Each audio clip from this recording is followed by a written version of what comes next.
U.S. intelligence agencies plan to provide briefings to former President Donald Trump this year if he secures the Republican presidential nomination, even though he faces federal criminal charges that he mishandled classified information after he left office. The intelligence community is likely to adhere to past practices for nominees and has no plan to cancel the briefings if Trump becomes the GOP nominee, two sources with knowledge of the matter said.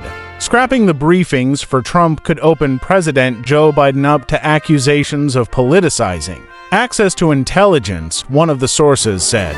Launched by President Harry Truman in 1952, intelligence briefings for presidential nominees are designed to ensure a smooth transition of power and to prepare a prospective commander-in-chief for office. The briefings are not required by law, but Trump's candidacy poses an unprecedented circumstance for intelligence officials due to his track record. During his time in the White House, Trump was accused of revealing secret information, and he was indicted on federal criminal charges for allegedly retaining a trove of classified documents at his Mar-a-Lago estate in Florida after he left office. Federal prosecutors say investigators found boxes of sensitive documents stored in various parts of Mar-a-Lago, including in a bathroom, a ballroom, and his bedroom. The former president, who has pleaded not guilty, faces multiple charges, including willful retention of national defense information, false statements and representations,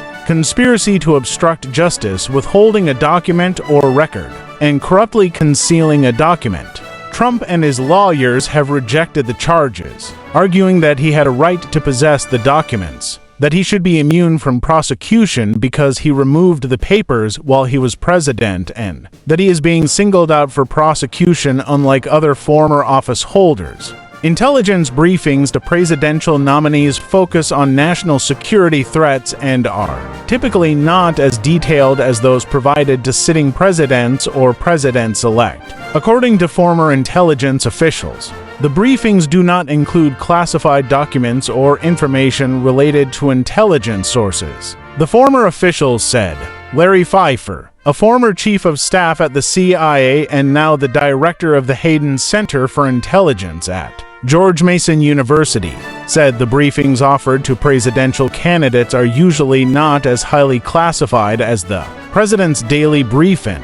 The briefings are aimed to keep a candidate informed enough to not say something stupid during the campaign that would upset national security issues or diplomatic issues or potentially box in a future president, Pfeiffer said. Former CIA Director John Brennan agreed that the information provided to nominees is limited. I'm pretty certain my former intelligence colleagues will provide briefings that are not going to